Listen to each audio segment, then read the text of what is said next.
ગુજરાતની પવિત્ર ધરતી અને તેમાંય સૌરાષ્ટ્રનું ઘરેણું એટલે પાલિતાણા. શત્રુંજય પર્વતની તળેટીમાં વસેલું આ નગર માત્ર એક શહેર નથી, પરંતુ લાખો જૈન શ્રદ્ધાળુઓ માટે આસ્થા, તપ અને મોક્ષનું જીવંત પ્રતીક છે. વહેલી સવારે જ્યારે સૂર્યનું પ્રથમ કિરણ શત્રુંજયના શિખરો પર પડે છે, ત્યારે આખો પર્વત સોનાની જેમ ચમકી ઉઠે છે.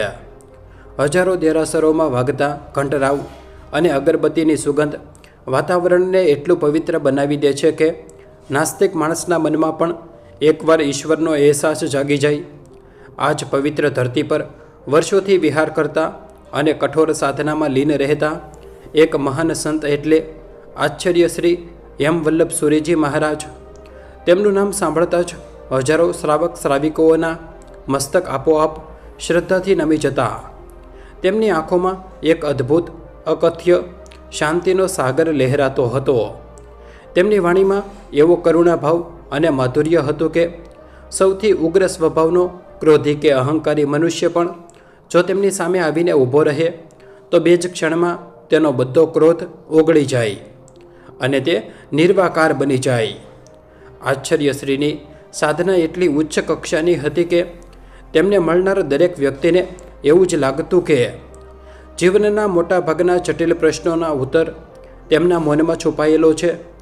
તેઓ જ્યારે ચાલતા ત્યારે તેણે જાણે હિંસક મૃત્યુમંત થઈને પૃથ્વી પર વિચારી રહી હોય તેવો ભાસ થતો.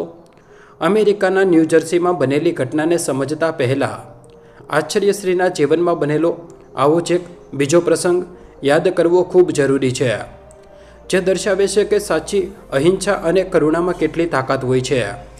આ વાત આજથી લગભગ 15 વર્ષ પહેલાંની છે, જ્યારે આચાર્ય શ્રી એમ વલ્લભ સુરીજી મહારાજ તેમના નાના સંઘ સાથે ગુજરાત અને રાજસ્થાનની સરહદ પર આવેલા એક અંતરિયાળ જંગલ વિસ્તારમાંથી વિહાર કરી રહ્યા હતા. એ સમયે તે વિસ્તારમાં ભૈરવસિંહ નામનો એક ખૂંખાર ડાકુ સક્રિય હતો. તેનું નામ પડતા જ આસપાસના 20 ગામના લોકો થરથર કાંપતા હતા. લૂંટફાટ, હત્યા અને ક્રૂરતા એ ભૈરવસિંહનો રોજિંદો વ્યવસાય હતો. એક સાંજે સૂર્યાસ્ત પછી આચાર્યશ્રી અને તેમના શિષ્યોએ એક જૂના ખંડિયેર જેવા ધર્મસ્થાનકમાં રાતવાસો કર્યો. સંઘના સેવકો પાસે શ્રવિકોએ આપેલી થોડી સામગ્રી અને પવિત્ર ગ્રંથો હતા. અડધી રાત્રે ભૈરવસિંહ પોતાના સાથીઓ સાથે ઘોડા પર સવાર થઈને ત્યાં ત્રાટક્યો. તેણે બાતમી મળી કે કોઈ મોટો સંઘ અહીં રોકાયો છે, એટલે કદાચ સોના ચાંદી કે કિંમતી વસ્તુઓ મળશે. ધર્મસ્થાનકના દરવાજા તોડીને ભૈરવસિંહ અંદર ઘસી આવ્યો. તેના હાથમાં લોહીથી ખરડાયેલી તલવાર હતી. સેવકો અને નાના મુનિઓ ડરી ગયા, પણ આશ્ચર્યની પદ્માસન વાળીને આંખો બંધ કરીને ધ્યાનમાં લીન હતા. ભૈરવસિંહે ગર્જના કરી, જે કંઈ પણ કિંમતી સામાન હોય તે અહીં મૂકી દો, નહીંતર કોઈને જીવતા નહીં જવા દઉં. સેવકો કાંપતા હતા, પરંતુ આચાર્યશ્રીએ ધીમેથી પોતાની આંખો ખોલી. તેમની આંખોમાં ન તો કોઈ ભય હતો, ન તો કોઈ મોતનો ડર. તેમણે અત્યંત શાંત અને મધુર સ્વરમાં કહ્યું, ભાઈ, અમારી પાસે જે સૌથી કિંમતી વસ્તુ છે તે તારી આ તલવારથી ક્યારેય લૂંટી શકાશે નહીં. ભૈરવસિંહ અકળાયો, એવી કઈ વસ્તુ છે? કાઢીને આપો મને. આચાર્યશ્રીએ હસીને જવાબ આપ્યો, અમારી પાસે શાંતિ અને સંતોષનું ધન છે. તારી પાસે શસ્ત્રો છે, સત્તા છે, પણ તારી આંખોમાં ઊંઘ નથી અને મનમાં શાંતિ નથી. તું આખી દુનિયાને ડરાવે છે, પણ અંદરથી તું પોતે સૌથી વધુ ડરેલો છે. આ શબ્દો ભૈરવસિંહના કાનમાં પડતા જ જાણે કોઈએ તેના અહંકાર પર હથોડો માર્યો હોય તેવું તેને લાગ્યું. તેણે ક્રોધવેશમાં પોતાની તલવાર ઉગામી અને આચાર્યશ્રીની ગરદન પર પ્રહાર કરવા લાગ્યો. પરંતુ આચાર્યશ્રીની નજર સીધી ભૈરવસિંહની આંખોમાં હતી. એ નજરમાં એટલી નિર્મળ કરુણા હતી, એટલો નિસ્વાર્થ પ્રેમ હતો કે ભૈરવસિંહનો હાથ હવામાં જ થંભી ગયો. તે તલવાર નીચે લાવી શક્યો નહીં. તેના શરીરમાંથી જાણે બધી તાકાત ખેંચાઈ ગઈ હોય તેવું તેને લાગ્યું. તેના સાથીઓ આશ્ચર્યથી જોઈ રહ્યા. ભૈરવસિંહ, જેણે ક્યારેય કોઈની દયા ખાધી ન હતી, તેના હાથમાંથી તલવાર જમીન પર પડી ગઈ. તે આચાર્યશ્રીના ચરણોમાં ઢળી પડ્યો અને ક્રુસકે રડવા લાગ્યો. એક જ પળમાં પેલા ક્રૂર ડાકુનું હૃદય પરિવર્તન થઈ ગયું. તેણે પોતાના જીવનના તમામ પાપોની માફી માંગી અને હિંસાનો માર્ગ છોડી દીધો. આગળ જતાં એ જ ભૈરવસિંહ જૈન ધર્મનો સુસ્ત શ્રાવક બન્યો અને તેમનું બાકીનું જીવન ગરીબોની સેવામાં વિતાવી દીધું. આ ઘટના સાબિત કરતી હતી કે આચાર્યશ્રીની અહિંસા માત્ર ઉપદેશ પૂરતી ન હતી, તે એક જાગૃત અને જીવંત શક્તિ હતી. સમયનું ચક્ર ફરતું રહ્યું. આચાર્યશ્રીની કીર્તિ અને તેમની સાધનાની સુવાસ 7 સમંદર પાર પણ પહોંચી ગઈ. એકવાર અમેરિકાના ન્યૂ જર્સીમાં વસતા જૈન સમાજમાં એક મોટો વિચાર વિમર્શ ચાલી રહ્યો હતો. અમેરિકા જેવા ભૌતિકવાદી અને ઝડપી દોડતા દેશમાં, જ્યાં પૈસા અને સફળતા જ સર્વોચ્ચ માનવામાં આવે છે, ત્યાં વસતા ભારતીયો અને ખાસ કરીને જૈન પરિવારોને પોતાના બાળકોના સંસ્કારોની ચિંતા સતાવવા લાગી હતી. ત્યાં એક ભય જિનાલય એટલે કે જૈન મંદિર તો બનાવવામાં આવ્યું હતું, પરંતુ મંદિરમાં મૂર્તિની પ્રાણ પ્રતિષ્ઠા અને યુવા પેઢીમાં ધર્મનો સાચો અર્થ સમજાવવા માટે કોઈ પ્રભાવશાળી સંતની જરૂર હતી. ન્યૂ જર્સીના શ્રાવક મંડળના પ્રમુખ વિનોદભાઈ અને અન્ય હોદ્દેદારોએ ભેગા મળીને નક્કી કર્યું કે જો આચાર્યશ્રી એમ વલ્લભસુરીજી મહારાજ પોતે પોતાના શિષ્યો સાથે અમેરિકા પધારે તો જ આ ભવ્ય જિનાલયમાં સાચી ધર્મ પ્રભાવના થઈ શકે. વિદેશમાં સાધુ ભગવંતોને બોલાવવા એ કોઈ નાની વાત નહોતી. તેમની કઠોર વિહાર મર્યાદાઓ, ગોચરી ભોજનના નિયમો અને આચાર સંહિતાનું પાલન પશ્ચિમના દેશોમાં ખૂબ કપરું હોય છે, પરંતુ ન્યૂ જર્સીના જૈન સમાજની વિનંતીમાં એટલી ભક્તિ અને તીવ્ર આગ્રહ હતો કે તેમણે પત્ર પર પત્ર લખ્યા, ભારતમાં પોતાના પ્રતિનિધિઓ મોકલ્યા અને સતત વિનંતીઓ કરી. અનેક આગ્રહો અને શ્રાવકોની શ્રદ્ધાને માન આપીને અંતે આચાર્યશ્રી સંમત થયા. તેમના મનમાં એક જ ભાવ હતો, જ્યાં અંધકાર વધુ હોય ત્યાં પ્રકાશની વધુ જરૂર હોય છે. મહિનાઓની કઠોર તૈયારીઓ શરૂ થઈ. આચાર્યશ્રી સાથે જ્ઞાન અને જ્ઞાનના નિપુણ એવા મુનિવર શીલવંત વિજયજી, નીડર અને સેવાભાવી મુનિવરજય કીર્તિ વિજયજી તથા અન્ય સાધુ ભગવંતો અને સેવાભાવી સેવકો, જેમાં વિનોદભાઈ પણ ભારતથી તેમની સાથે જવા માટે જોડાયા હતા, તો એક નાનો પણ મજબૂત સંઘ અમેરિકાની યાત્રા પર નીકળ્યો. આ યાત્રા કોઈ સામાન્ય પ્રવાસ ન હતો. તે પૂર્વની આધ્યાત્મિકતાનો પશ્ચિમના ભૌતિકવાદ સાથેનો સંગમ હતો. જ્યારે તેમનું વિમાન ન્યૂ જર્સીની ધરતી પર ઉતર્યું ત્યારે વિદેશની ચમકદમક, ઊંચી ગગનચુંબી ઇમારતો અને ભૌતિક સુખ સુવિધાઓ વચ્ચે પણ આચાર્યશ્રીના ચહેરા પર માત્ર સમતા ઝળહળી રહી હતી. વિમાન મથકની ભીડ, જાત જાતના અવાજો કે અદ્યતન ટેકનોલોજી તેમને લેશ માત્ર પણ મોહી શક્યા નહીં, કારણ કે તેમની દૃષ્ટિ તો માત્ર અરહંત પરમાત્માની આરાધનામાં સ્થિર હતી. તેમના માટે પાલિતાણાનો ધૂળિયો રસ્તો કે અમેરિકાના ડામરનો રસ્તો બંને સમાન હતા. વિમાન મથકથી રેલવે સ્ટેશન અને ત્યાંથી જિનાલય સુધી પહોંચવા માટે રાતનો સમય થઈ ગયો હતો.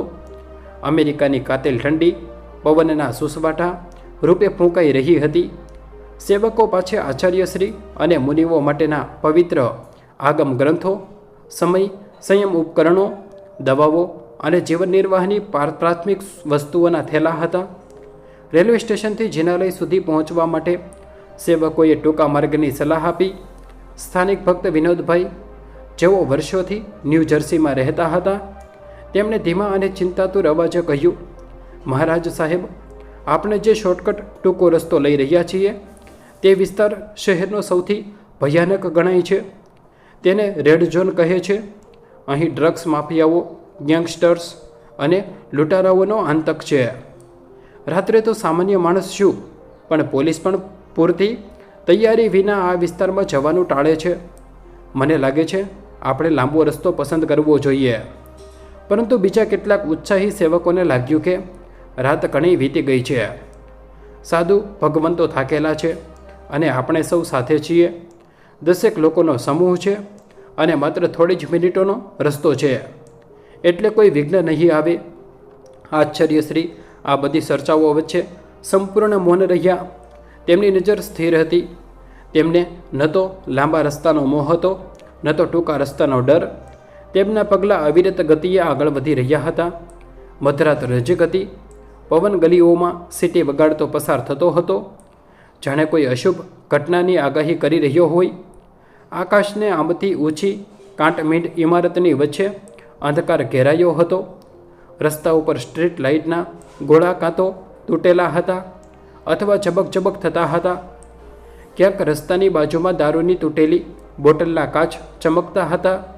ક્યાંક ભીતો પર ભયજનક ચિત્રો દોરેલા હતા અને ક્યાંક દૂરથી પોલીસ સાયરનની ધૂંધળી ધ્વનિ સંભળાતી હતી, જે વાતાવરણને વધુ ડરાવવાનું બનાવી રહી હતી. આવા બેહામણા અને કાળા ડિબાંગ અંધકારમાં સફેદ વસ્ત્રોમાં ખુલ્લા પગે શાંતિથી ચાલતા સાધુઓનો સમૂહ જાણે કાળા વાદળો વચ્ચેથી પસાર થતી પ્રકાશની કોઈ તેજસ્વી રેખા જેવો લાગતો હતો. દરેક સેવકના મનમાં થોડો સંકોચ અને ડર હતો. દરેક અવાજ પર તેઓ ચોંકી જતા હતા. પરંતુ જ્યારે પણ તેમની નજર આગળ ચાલતા આચાર્યશ્રીના શાંત ચહેરા તરફ પડતી, ત્યારે સૌના પગ મજબૂત બનતા હતા. તેમને લાગતું કે આ સંતની હાજરી જ આપણું અદૃશ્ય કવચ છે. તેઓ ધીમે ધીમે ચાલતા ગલીઓના મધ્ય ભાગમાં પહોંચ્યા. આસપાસ નીરવ શાંતિ હતી. માત્ર તેમના પગલાંનો અવાજ આવી રહ્યો હતો. ત્યાં જ અચાનક પાછળથી એક અત્યંત કર્કશ અને ભારે અવાજ ગુંજ્યો. સ્ટોપ, ડોન્ટ મૂવ, ઊભા રહો. બધાના પગ જાણે જમીન સાથે જડાઈ ગયા. રસ્તાની બંને બાજુના અંધકારમાંથી 1 2 નહીં, 4 નહીં, પરંતુ 7 અત્યંત ભયંકર ચહેરાવાળા લૂંટારુઓ બહાર આવ્યા. તેમનો દેખાવ જ કોઈ પણ સામાન્ય માણસના હૃદયના ધબકારા અટકાવી દે તેવો હતો. કોઈના હાથમાં લોખંડની જાડી સાંકળ હતી, કોઈ પાસે ચાકુ જેવી ચમકતી ધારદાર વસ્તુ હતી, જે સ્ટ્રીટ લાઇટના આછા પ્રકાશમાં ભયાનક રીતે ચમકી રહી હતી. કોઈના ચહેરા પર જૂના ઝઘડાઓના ઊંડા ઘાના નિશાન હતા, તો કોઈની આંખોમાં એવો ક્રોધ અને નશો હતો કે સામે જોનારનું લોહી સુકાઈ જાય. તેઓએ ચારે બાજુથી સંઘને ઘેરી લીધો હતો. આ ગેંગના સરદારનું નામ હતું માર્ક્સ બ્લેક. આ એ જ માર્ક્સ હતો જેનું નામ સાંભળતા જ આ વિસ્તારના લોકો પોતાના ઘરોના બારણા અને બારીઓ અંદરથી બંધ કરી દેતા. કહેવાતું કે દયા, કરુણા, પ્રેમ અને વિશ્વાસ જેવા શબ્દો માર્ક્સના શબ્દકોશમાં જ ન હતા. તે લાગણીહીન પથ્થર બની ચૂક્યો હતો. બાળપણની ગરીબી અને સમાજની ક્રૂરતાએ તેને એક ખૂંખાર જાનવર બનાવી દીધો હતો. માર્ક્સે પોતાની ભારે બૂટવાળી છાલથી આગળ ચાલીને આચાર્યશ્રી અને આખા સમૂહને ઉપરથી નીચે સુધી જોયો. તેણે કદાચ પહેલીવાર આવા વસ્ત્રો પહેરેલા અને ખુલ્લા પગે ચાલતા લોકોને જોયા હતા.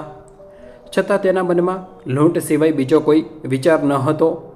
તેણે પોતાના કર્કશ અવાજમાં ગર્જના કરી, તમારી પાસે જે કંઈ પણ કિંમતી સામાન હોય, ડોલર, ઘડિયાળ, પાકીટ, બધું જ અહીં રસ્તા પર ફેંકી દો, નહીંતર અહીંથી કોઈ જીવતું આગળ નહીં જાય.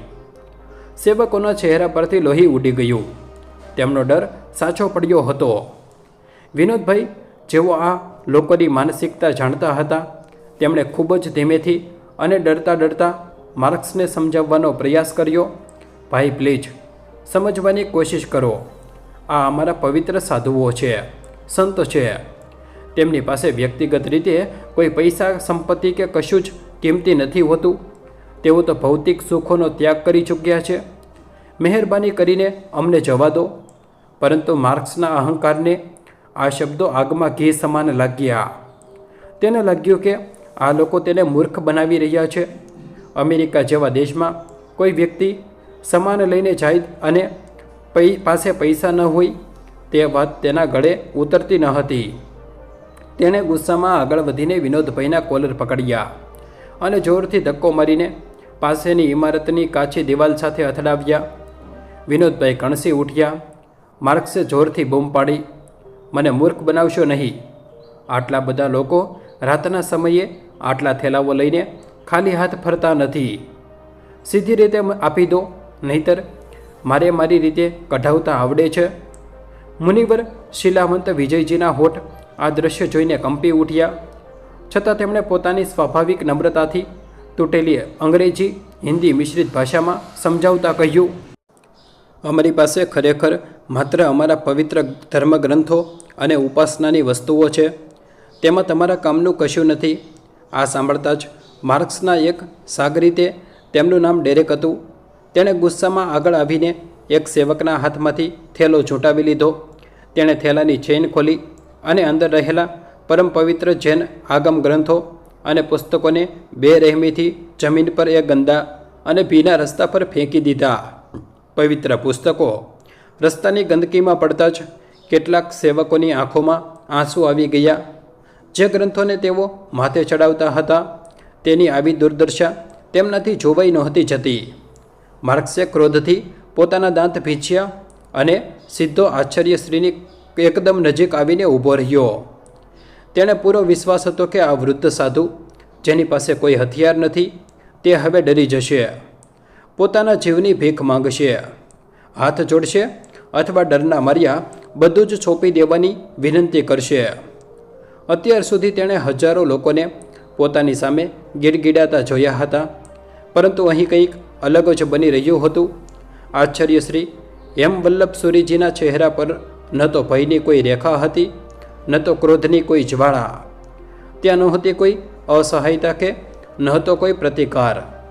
તેમના ચહેરા પર હતી માત્ર અને માત્ર એક નિર્મળ, અવિચળ અને સમુદ્રના ઊંડાણ જેવી શાંતિ. એક એવી શાંતિ જે કોઈ પણ ભૌતિક હુમલાથી પર હતી. આ કલ્પનીય શાંતિએ માર્ક્સના અંતરમાં એક અજીબ અવ્યવસ્થા અને મૂંઝવણ જગાવી દીધી. તે સમજી શકતો ન હતો કે આ માણસ ડરતો કેમ નથી, તેની તલવાર જેવી નજર સામે આ વૃદ્ધની આંખો નમી કેમ નથી રહી. તેણે વધુ જોરથી ગર્જના કરી, તમે બોલતા કેમ નથી? શું તમને મોતનો ડર નથી લાગતો?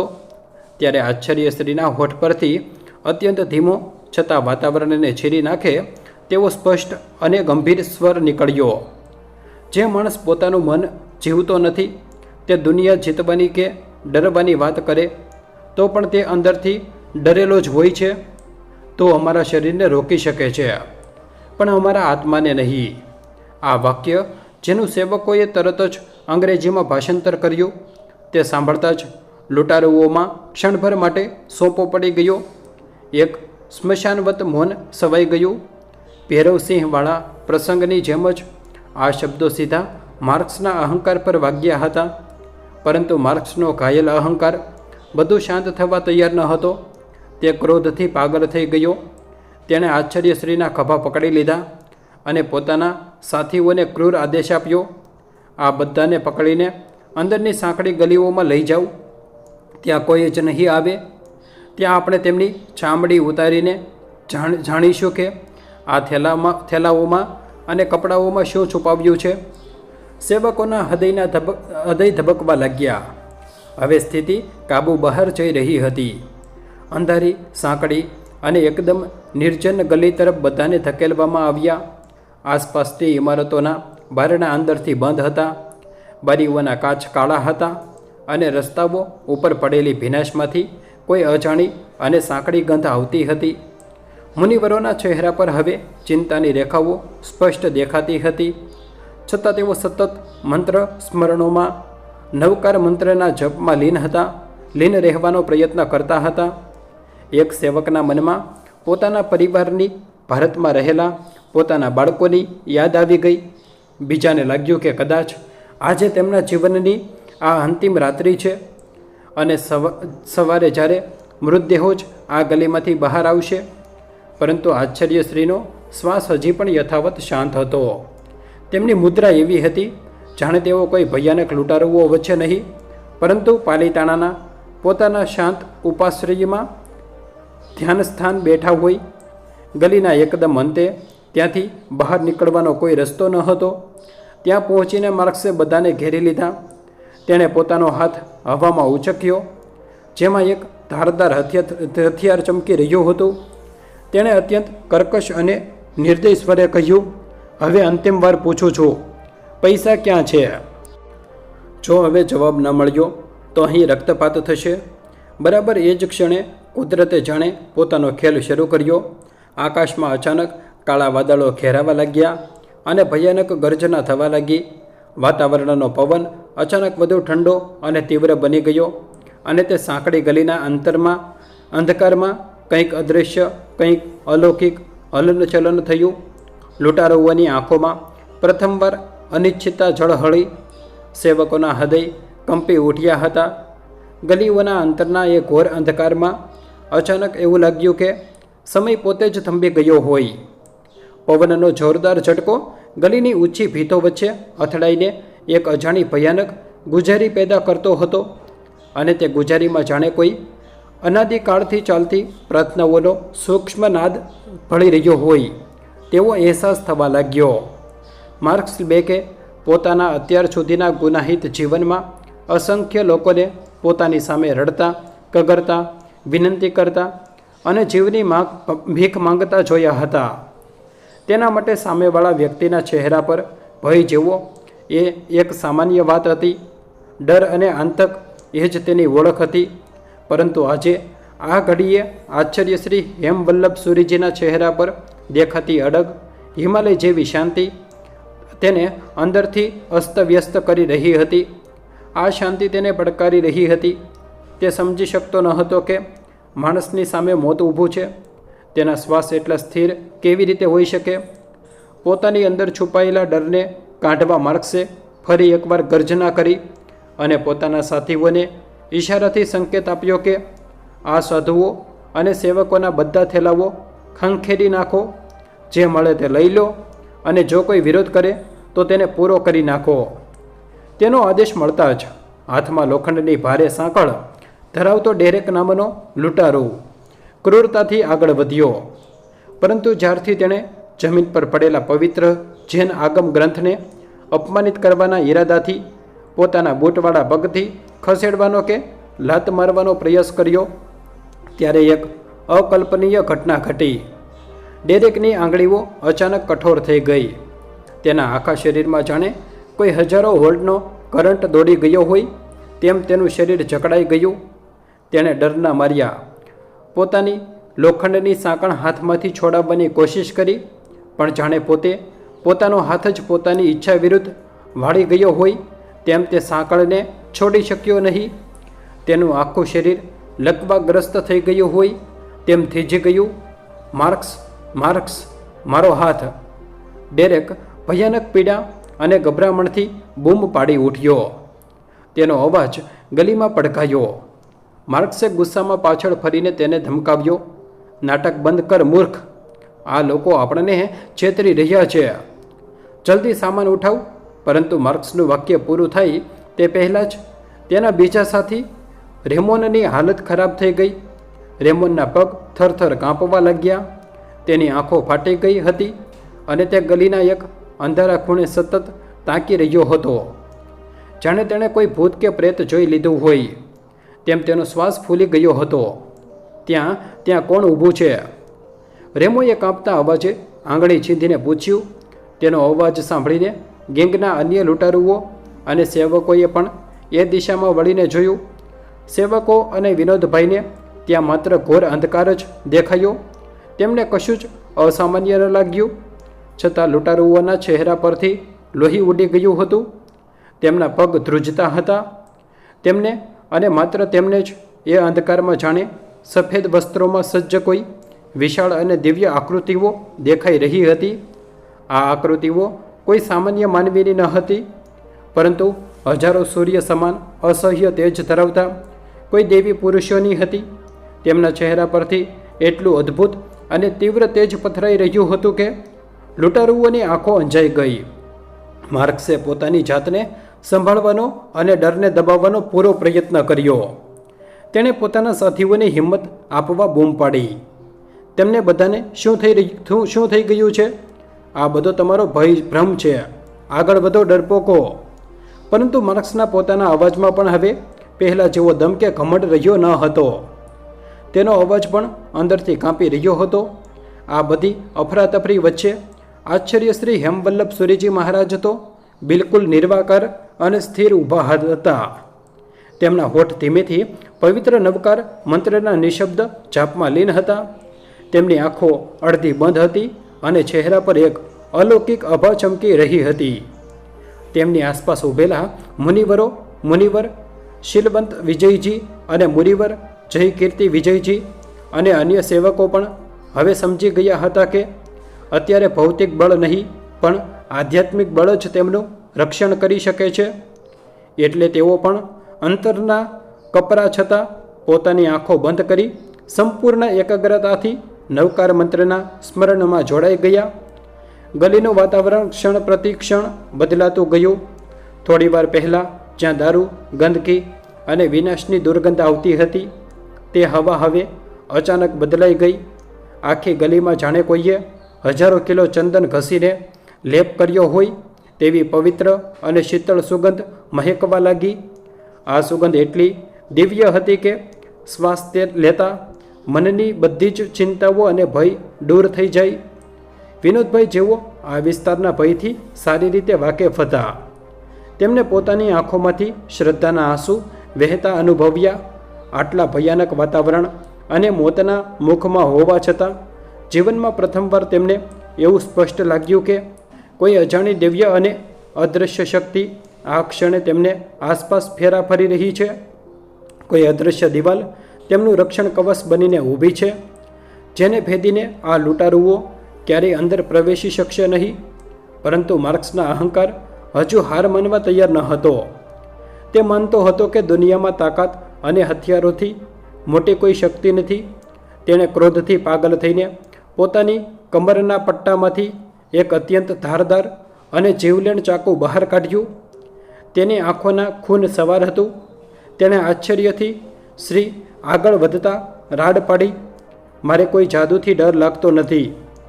મને તમે કોઈ છેતરી નહીં શકો.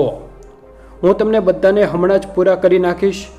એમ કહીને જેવો જ તેણે આશ્ચર્યશ્રી પર હુમલો કરવા માટે પોતાનો હાથ હવામાં ઉંચક્યો કે તરત જ એક મોટો ચમત્કાર થયો. માર્ક્સની કાંડાથી લઈને ખંભા સુધીની નસો જાણે ખેંચાઈ ગઈ. તેની કળાઈ જાણે લાકડા કે પથ્થરની બની ગઈ હોય તેમ એકદમ કઠોર થઈ ગઈ.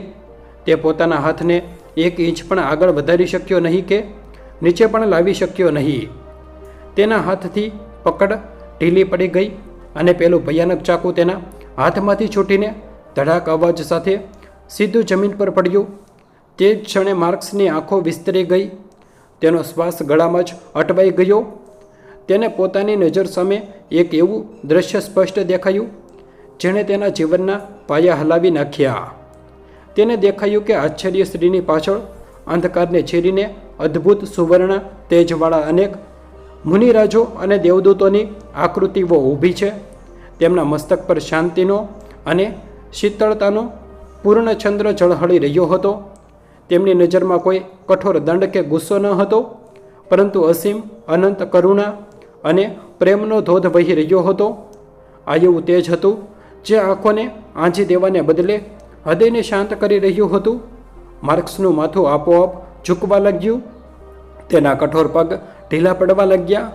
તેને લાગ્યું કે કદાચ આ તેનો કોઈ માનસિક ભ્રમ છે, કોઈ નશાની અસર છે. તેણે વારંવાર પોતાની આંખો પટપટાવી, પણ એ દ્રશ્ય ભૂંસવાને બદલે વધુને વધુ સ્પષ્ટ બનતું ગયું.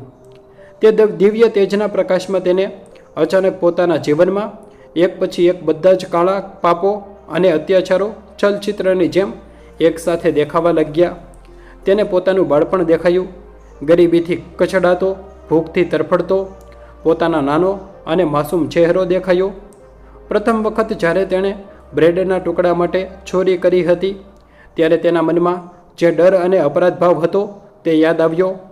ત્યારબાદ જ્યારે તેની માતાએ તેને ચોરીની જાણ થઈ ત્યારે તેની માતાએ આંખોમાં જે આક્રોશ, દુઃખ અને નિરાશા હતી તે તેને સ્પષ્ટ દેખાઈ.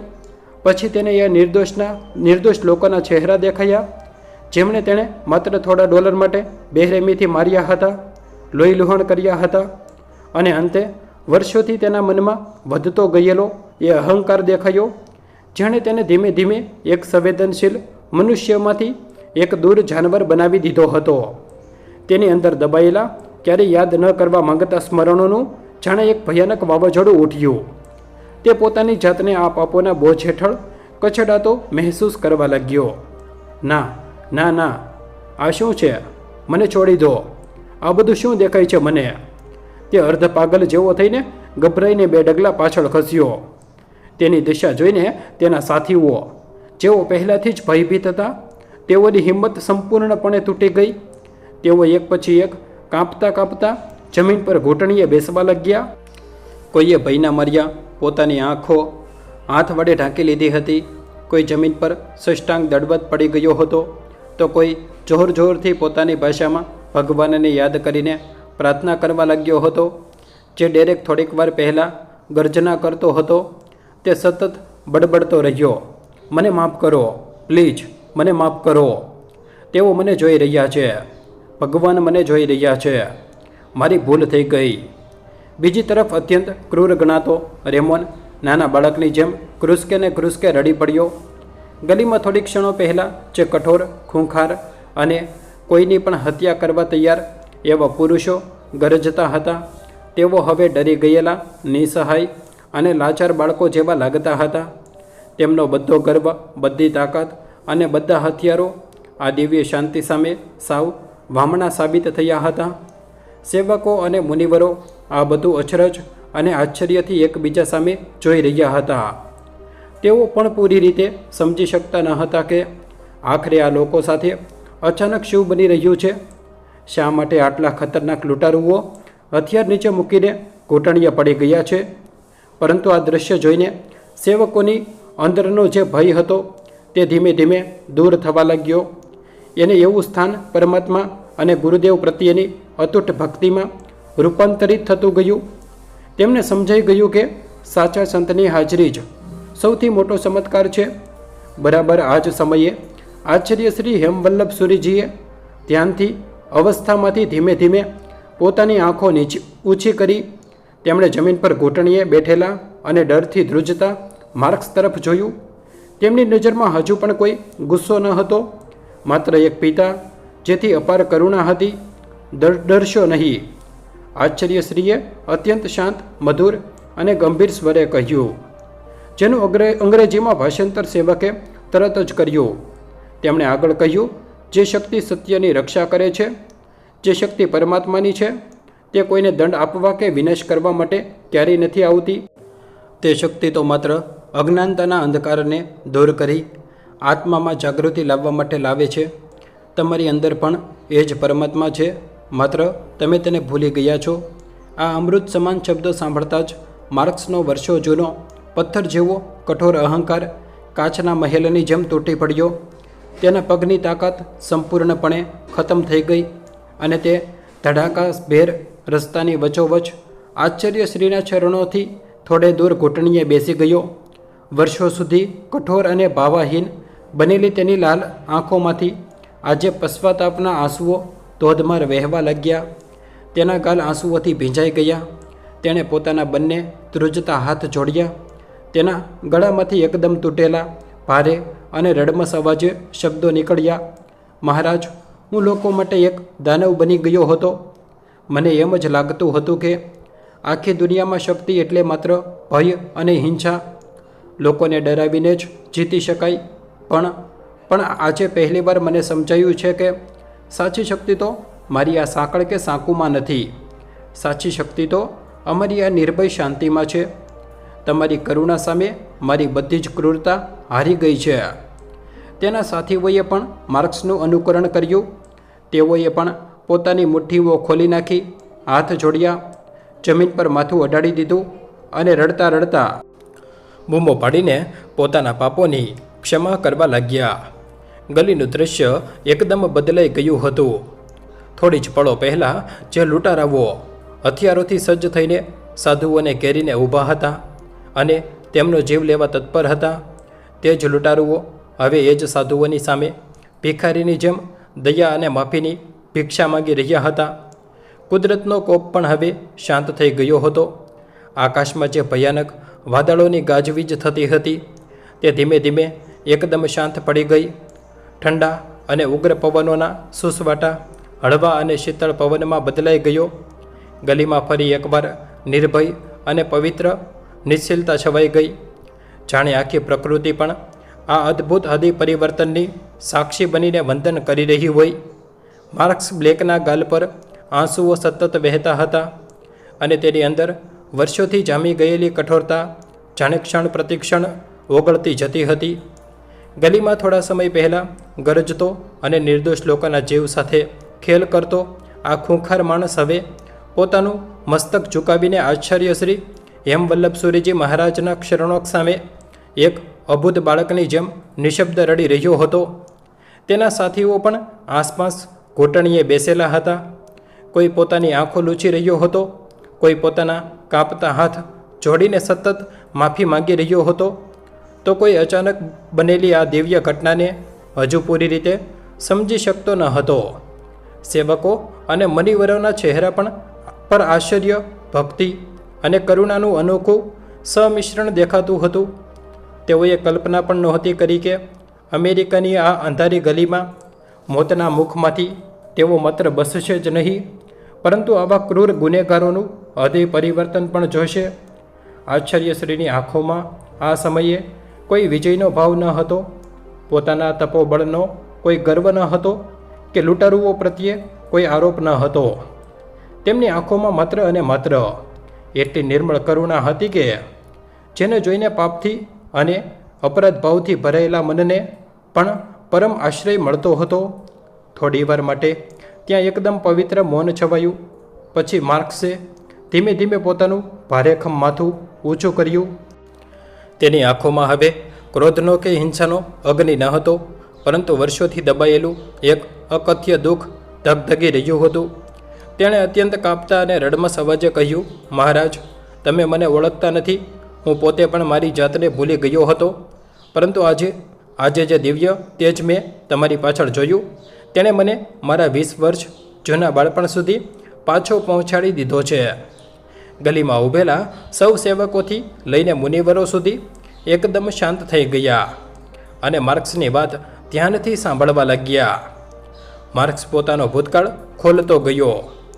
હું બહુ નાનો હતો ત્યારે મારી માં આ શહેરના એક ગરીબ અને પછાત વિસ્તારમાં નર્સ તરીકે કામ કરતી હતી. અમારી પાસે ખાવાના પણ પૂરતા પૈસા ન હતા. મારા પિતા દારૂના વ્યસની હતા અને જે કંઈ થોડા પૈસા ઘરમાં આવતા તે દારૂમાં બગાડી નાખતા. ઘરમાં રોજ મારામારી અને ઝઘડા થતા. મારી માં બહુ સહન કરતી. તે હંમેશા મને પોતાની પાસે બેસાડીને કહેતી કે બેટા, માણસ પૈસાથી ગરીબ હોય તો ચાલે, પરંતુ તેનું દિલ ક્યારેય ગરીબ ન હોવું જોઈએ. પણ મને ત્યારે એ વાતની સમજાતી ન હતી. માર્ક્સે એક ઊંડો શ્વાસ લીધો. તેના ગળામાં ડૂમો ભરાઈ આવ્યો હતો. એક દિવસ શિયાળાની કડકડતી ઠંડીમાં મને ભારે તાવ આવ્યો. ન્યુમોનિયા થઈ ગયો હતો. મારી હાલત એટલી ખરાબ હતી કે હું શ્વાસ પણ માંડ લઈ શકતો હતો. મારી મા પાસે મારી દવા લેવા માટે કે હોસ્પિટલ લઈ જવા માટે $1 પણ ન હતો. કોઈ પાડોશીએ મદદ ન કરી. ત્યારે મારી મા મને પોતાના ખોળામાં ઉઠાવીને એક ભારતીય મંદિરે ઉપાશ્રય ધર્મસ્થાનક ગઈ. કોઈકે તેને કહ્યું હતું કે ત્યાંના લોકો ખૂબ દયાળુ હોય છે અને મદદ કરે છે. સેવકો અને વિનોદભાઈ એકેટશે માર્ક્સને સાંભળી રહ્યા હતા. માર્ક્સે પોતાની આંખો બંધ કરી અને સ્મરણ કરતાં આગળ કહ્યું, હું તાવમાં અડધો બેભાન હતો, પરંતુ મને આજે પણ એ દ્રશ્ય બરાબર યાદ છે. ત્યાં એક સફેદ વસ્ત્રોમાં સજ્જન વૃદ્ધ સંત બેઠા હતા. તેમની આંખોમાં બરાબર એવી જ કરુણા હતી જેવી આજે મેં તમારી આંખોમાં જોઈ. તેમણે મારી મા તરફ જોયું, મારી પાસે આવ્યા અને અત્યંત વહાલથી મારા ધગધગતા માથા પર પોતાનો હાથ રાખ્યો. તેમનો હાથ સ્પર્શતા જ મને એવી ટાઢક વળી જે મેં આખી જિંદગી અનુભવી નથી. તેમણે મારી માને કહ્યું હતું કે ગભરાઈશ નહીં, તારું બાળક બસી જશે. માર્ક્સની આંખોમાંથી ફરી આંસુઓની ધાર વહેવા લાગી. તે સંત પાસે વ્યક્તિગત રીતે કોઈ પૈસા ન હતા, પણ તેમણે ત્યાં બેઠેલા ભારતીય ભક્તોને પ્રેરણા આપી અને ગણતરીની મિનિટોમાં મારી સારવાર માટે પૂરતા પૈસા ભેગા થઈ ગયા. મારી મા મને હોસ્પિટલ લઈ ગઈ અને મારો જીવ બચી ગયો. પણ જતાં જતાં એ વૃદ્ધ સંતે મારી માને એક જ વાત કહી હતી, જે મારી મા હંમેશા મને કહેતી હતી. તેમણે કહ્યું હતું કે તારા દીકરાના હૃદયમાં દયા જીવંત રાખજે. એક દિવસ આ જ દયા તેને વિનાશની ખીણમાંથી બચાવશે. માર્ક્સ અહીં પહોંચતા જ ફરી પોકે પોકે રડી પડ્યો. તેના હૃદયનો બંધ તૂટી ગયો હતો. આ સાંભળીને સેવકોની આંખો પણ ચમકી ઉઠી. સૌને સમજાઈ ગયું કે આજે જે ઘટના બની તે કોઈ અકસ્માત ન હતો, પણ કોઈ પાછલા ભવનું ઋણ કે આશીર્વાદ હતા જે આજે ફળ્યા હતા. આશ્ચર્યશ્રી હજુ પણ મૌન હતા, પરંતુ તેમના ચહેરા પર એક દિવ્ય સ્મિત હતું. માર્ક્સે પોતાના આંસુ લૂછતા આગળ કહ્યું, વર્ષો વીતી ગયા. બીમારીને કારણે મારી મા મૃત્યુ પામી. હું સાવ એકલો પડી ગયો. પૈસા કમાવાની ભૂખ અને સમાજ પ્રત્યેના ગુસ્સાએ મને ખોટા મિત્રો સાથે ફસાવી દીધો. હું ચોરી, હિંસા, ડ્રગ્સ અને ગુનાની કાળી દુનિયામાં એટલો ઊંડો ઉતરી ગયો કે હું મારી માની વાત અને પહેલાં સંતના આશીર્વાદ બધું જ ભૂલી ગયો. હું રાક્ષસ બની ગયો. તેણે આશ્ચર્યશ્રી સામે હાથ જોડીને કહ્યું, પરંતુ આજે જ્યારે મેં તમને જોયા ત્યારે મને મારી માની વાત યાદ આવી ગઈ. થોડીક ક્ષણો પહેલાં મેં અંધકારમાં જે દિવ્ય મુનિઓનું અદ્ભુત તેજ જોયું, તેમાં મને મારી માની અદૃશ્ય પ્રાર્થનાઓ સંભળાઈ. મને એવું લાગ્યું કે વર્ષોથી હું અંધકારના રસ્તે આંધળો થઈને ભાગતો રહ્યો હતો, અને આજે પ્રથમ વખત આ સત્યના પ્રકાશે મને રોકી દીધો. મારી અંદરનો રાક્ષસ મરી ગયો છે. ગલીમાં ઊભેલા દરેક વ્યક્તિના હૃદયમાં અજબ કંપન થયું. વિનોદભાઈએ ધીમેથી અન્ય સેવકોને કહ્યું, આ તો કર્મ અને કરુણાનો અદ્ભુત પ્રત્યુત્તર છે. સંતનો એક સ્પર્શ ક્યારેય વ્યર્થ જતો નથી. માર્ક્સે પોતાના બંને હાથ જોડીને અત્યંત દીન ભાવે આશ્ચર્યશ્રીને પૂછ્યું, મહારાજ, શું મારા જેવા પાપી અને કઠોર માણસને પણ ક્યારેક ક્ષમા મળી શકે? મેં નિર્દોષોને બહુ રડાવ્યા છે. શું આટલા બધા પાપો કર્યા પછી હું ફરીથી એક સામાન્ય માણસ બની શકું? શું ભગવાન મને માફ કરશે? આ પ્રશ્નમાં તેના ભૂતકાળનો ભય પણ હતો, નવી શરૂઆત કરવાની આશા પણ હતી, અને પોતાના અપરાધોનો સૌથી નિર્દોષ સ્વીકાર પણ હતો. આચાર્ય શ્રી હેમવલ્લભ સુરીજીએ અત્યંત શાંત અને મધુર સ્વરે એક એવો ઉત્તર આપ્યો જે કાયમ માટે તે ગલીમાં હાજર રહેલા લોકોના હૃદયમાં કોતરાઈ ગયો. તેમણે કહ્યું, ભાઈ, જેને પોતાના પાપોનો સાચો હૃદયથી અહેસાસ થાય છે, તેના માટે પરમાત્માના પરિવર્તનનો દ્વાર હંમેશા ખુલ્લો થઈ જાય છે. પાપ ગમે તેટલું મોટું હોય, પરંતુ તેનાથી મોટો પસ્તાવો છે, અને પસ્તાવાથી મોટી જાગૃતિ છે. જાગ્યા ત્યાંથી સવાર. આજથી તારું નવું જીવન શરૂ થયું છે. હવે પાછળ વળીને જોતો નહીં. આ અમૃત સમાન શબ્દો સાંભળતા જ માર્ક્સે જમીન પર માથું ટેકાવી દીધું. તેને લાગ્યું જાણે તેના માથા પરથી કોઈ મોટો પહાડ ઉતરી ગયો હોય. તેના સાથીઓ, જે અત્યાર સુધી ડરથી ધ્રુજતા હતા, તેઓ પણ ગળગળા અવાજે બોલ્યા, અમે પણ આ ગુનાહિત જીવનથી કંટાળી ગયા છીએ. અમને પૈસા મળ્યા, લોકોનો ભય મળ્યો, પણ રાત્રે સૂવા માટે શાંતિ કદી મળી નહીં. અમને પણ નવો રસ્તો બતાવો. ગલીમાં હાજર દરેકને એ સમજાઈ ગયું કે થોડા ક્ષણો પહેલાંનો જે ભય અને આતંક હતો તે હવે એક પવિત્ર આધ્યાત્મિક પરિવર્તનમાં રૂપાંતરિત થઈ ગયો હતો. ત્યાર પછી માર્ક્સે પોતાના સાથીઓને એક એવો આદેશ આપ્યો જેણે સૌના હૃદય જીતી લીધા. તેણે કહ્યું, જમીન પર પડેલા આપણા કર્મોથી અપવિત્ર થયેલા આ બધા જ પવિત્ર ગ્રંથો અને વસ્તુઓને અત્યંત આદરથી ઉઠાવો. કોઈ પાનું ફાટવું ન જોઈએ. થોડા સમય પહેલાં જે હાથોએ અત્યંત નિર્દયતાથી અને ઘમંડથી પવિત્ર આગમ ગ્રંથોને કાદવ અને ગંદકીમાં ફેંકી દીધા હતા, તે જ હાથ હવે ધ્રુજતા ધ્રુજતા અત્યંત સાવચેતીથી પવિત્ર પુસ્તકોને ઉઠાવી રહ્યા હતા. ડેરેક, જેના હાથ અગાઉ જકડાઈ ગયા હતા, તેણે જ્યારે એક ગ્રંથ ઉઠાવીને તેને પોતાના કપાળે અને છાતીએ લગાવ્યો, ત્યારે તેની આંખોમાંથી સોદર આંસુ ટપક્યા. તેણે તે ગ્રંથ અત્યંત આદરપૂર્વક મુનિરાજને પરત આપ્યો અને માફી માંગી. રેમોન, જે બહુ ગુસ્સાવાળો હતો, તે સીધો વિનોદભાઈ પાસે ગયો. તેણે હાથ જોડીને કહ્યું, મને માફ કરી દો ભાઈ, મેં તમને ધક્કો માર્યો હતો. આજે પહેલીવાર મને સમજાયું છે કે ભયથી મેળવેલી સંપત્તિ માણસના આત્માને કેટલો ખાલી અને ખોખલો બનાવી દે છે. મને મારી ભૂલ સમજાઈ ગઈ છે. માર્ક્સે ધીમેથી પોતાના ગળામાં રહેલી અને વર્ષોથી પોતાની સાથે રાખેલી એક નાની ચાંદીની ચેઇન બહાર કાઢી. તે ચેઇનમાં એક નાનકડું લોકેટ હતું, જેમાં તેને સ્વર્ગસ્થ માતાનો ફોટો હતો. તેણે તે ફોટો પોતાના હાથમાં લીધો અને ચુંબન કર્યું અને આશ્ચર્યશ્રીને બતાવીને કહ્યું, મહારાજ, મારી મા હંમેશા એવું જ માનતી હતી કે એક દિવસ કોઈ સંત આવશે અને મારા રાક્ષસ દીકરાને પાછો માણસ બનાવી દેશે. આજે તેમની એ વાત મને સાચી પડી હોય એવું લાગે છે. મારી માની પ્રાર્થના આજે તમારી કરુણા બનીને મને બચાવી ગઈ છે. ગલીમાં ઊભેલા મુનિવરો આજે સેવકોના હૃદય આ દ્રશ્ય જોઈને ભક્તિથી ભીના થઈ ગયા. તેમની નજર સામે એક એવું જીવંત ઉદાહરણ ઊભું હતું જે સાબિત કરતું હતું કે અહિંસા એ માત્ર શસ્ત્રોના પાનાઓમાં લખાયેલો કોઈ સિદ્ધાંત નથી, પરંતુ તે તો ક્રૂરતા અને નફરતને પણ કરુણા અને પ્રેમમાં ફેરવી શકે તેવી એક અત્યંત સજીવ, જાગૃત અને ભવ્ય શક્તિ છે. પરંતુ આ રાત્રિનો સૌથી મોટો ચમત્કાર હજુ બાકી હતો, કારણ કે માર્ક્સે વિનંતી કરી કે તે માત્ર માફી જ નહીં, પરંતુ પોતાના સમગ્ર જીવનને બદલવાનો સંકલ્પ આશ્ચર્યશ્રી સમક્ષ જાહેર કરવા માંગે છે. અને આ સંકલ્પનો સાક્ષી બનશે આખું ન્યૂ જર્સી. માર્ક્સ બ્લેકે કાંપતા હાથે પોતાના માતાનો ફોટો હૃદય સાથે ચાપ્યો અને આશ્ચર્યશ્રી હેમવલ્લભ સુરીજી મહારાજના શરણોમાં માથું નમાવ્યું.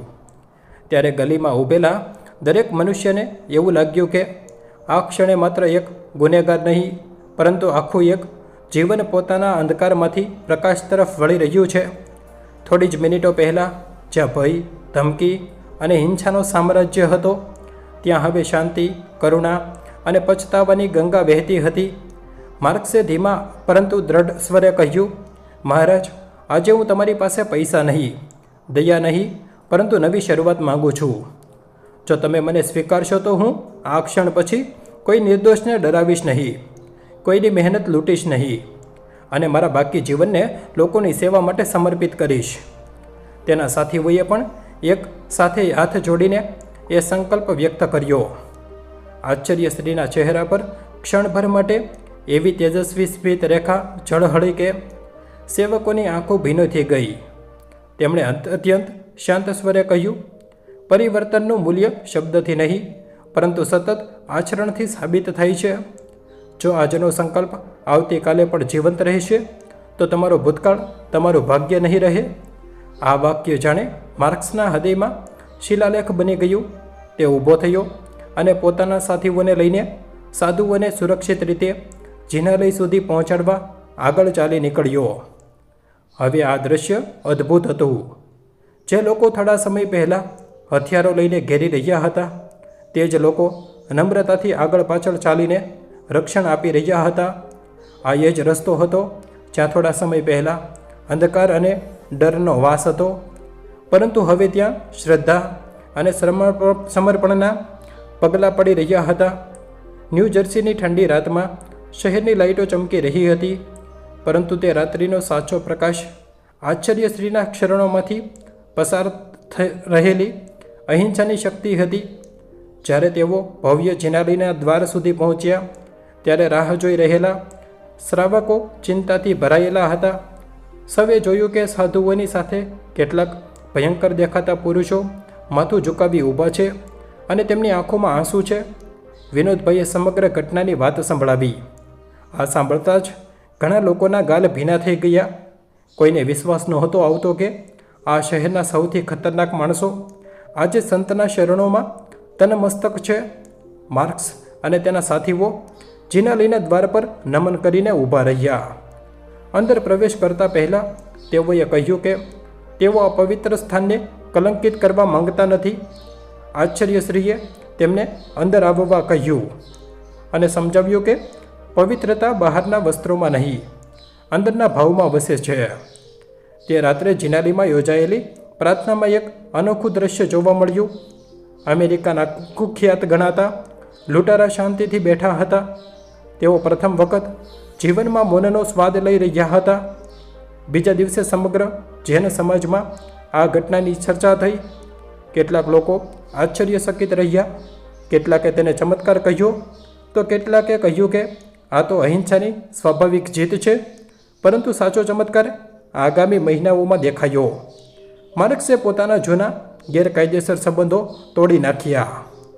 જેણે પોલીસ સમક્ષ અનેક ગુનાઓ સ્વીકાર્યા અને કાનૂની પ્રક્રિયામાં સંપૂર્ણ સહકાર આપ્યો.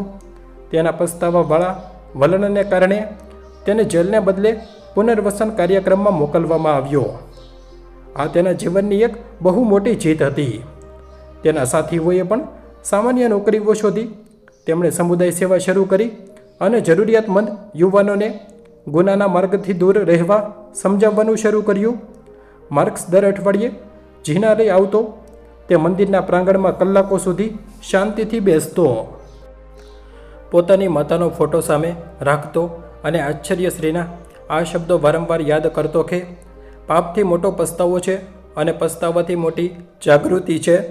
થોડા મહિનાઓ બાદ ચિનાલીમાં યુવાનો માટે એક વિશેષ કાર્યક્રમ યોજાયો, જેમાં માર્ક્સે પોતાનું જીવન ખુલ્લેઆમ વર્ણવ્યું. તેણે સૌની સામે ઊભા રહીને કહ્યું, મારે દુનિયાને ડરાવવી આવડતી હતી, પરંતુ પોતાને જીવતું આવડતું નહોતું. એક નિર્ભય સંતે મને બતાવ્યું કે જે માણસ અંદરથી શાંત છે તેને કોઈ હરાવી શકતું નથી. હથિયારથી માત્ર શરીર ઘાયલ થાય છે, પરંતુ પ્રેમથી આત્મા જાગી જાય છે. તેની વાત સાંભળીને અનેક યુવાનોના જીવનમાં પણ સકારાત્મક ફેરફાર આવ્યા. વર્ષો પછી ન્યૂ જર્સીના તે જ ભયંકર ગણાતા વિસ્તારમાં એક સમુદાય કેન્દ્ર શરૂ થયું, જ્યાં જોખમગ્રસ્ત યુવાનોને માર્ગદર્શન, શિક્ષણ અને માનસિક સહાય આપવામાં આવતી હતી. આ કેન્દ્રના પ્રવેશ દ્વાર પર એક મોટું વાક્ય લખાયેલું હતું, અહિંસા સૌથી શક્તિશાળી હિંમત છે. આ શબ્દો માર્ક્સે આશ્ચર્યશ્રીને યાદમાં લખાવ્યા હતા, જેથી આવનારી પેઢીઓ સમજી શકે કે હિંસા ક્યારેય કોઈ સમસ્યાનો ઉકેલ નથી. જ્યારે આશ્ચર્યશ્રી હેમવલ્લભ સુરીજી ભારત પરત ફર્યા ત્યારે હજારો ભક્તોએ તેમને વંદન કર્યું. લોકો તેમના મુખેથી ન્યૂ જર્સીના ચમત્કારની વાત સાંભળવા આતુર હતા, પરંતુ તેઓએ માત્ર એટલું જ કહ્યું કે કોઈ ચમત્કાર થયો નથી. માત્ર એક હૃદયને પોતાનું સાચું સ્વરૂપ યાદ આવ્યું છે. અંધકાર દૂર થયો અને પ્રકાશ પથરાયો. તેમાં ચમત્કાર કેવો? પાલિતાણાની પવિત્ર પાદરમાં બેઠેલા વૃદ્ધ આચાર્ય શ્રી વારંવાર સમજાવતા કે ભયથી નહીં, કરુણાથી પરિવર્તન આવે છે. દંડથી નહીં, ક્ષમતા અને ક્ષમાથી આત્મા જાગે છે. આજે આ ઘટના ન્યૂ જર્સીના જૈન સમાજમાં ભક્તિવાદથી યાદ કરાવવામાં આવે છે. લોકો કહે છે કે રાત્રે મુઠ્ઠીઓ વાળીને આવનાર લૂંટારા ખરેખર કોઈ અજાણી શક્તિથી નહીં, પરંતુ પોતાના અંતરમાં ઉગેલા સત્યના પ્રકાશથી પરાજિત થયા હતા. આ કથા આપણને એક બહુ મોટો બોધપાઠ શીખવે છે. આ કથા આપણને શીખવે છે કે સાધુ પાસે ધન ન હોય, શસ્ત્ર ન હોય કે સત્તા ન હોય, છતાં તેની નિષ્કપટ સાધના અને અડગ અહિંસા એવી ભવ્ય શક્તિ સર્જે છે કે ક્રોધ સમાઈ જાય છે, અહંકાર નમી જાય છે, પાપ પસ્તાવામાં ઓગળી જાય છે અને સૌથી કઠોર હૃદય પણ ભક્તિથી ભીની માટી બની જાય છે. તેથી જ્યારે પણ જીવનમાં અંધકાર ઘેરાય ત્યારે આચાર્યશ્રી હેમવલ્લભ સુરીજી જે નિર્ભય પ્રતિમા યાદ રાખવી, કારણ કે સાચો ચમત્કાર બહાર ક્યાંય નથી, તે તો શાંતિથી સ્થિર રહેલા હૃદયમાં પ્રગટે છે. આ વાત સત્ય આધારિત છે. તેમાં આવતા પાત્રોમાં નામ અમે બદલેલા છે. આવા જ વિડીયો જોવા માટે અમારી ચેનલ સાથે બન્યા રહેશો. અમારી ચેનલને સબસ્ક્રાઈબ કરી દેજો. થેન્ક યુ મિત્રો.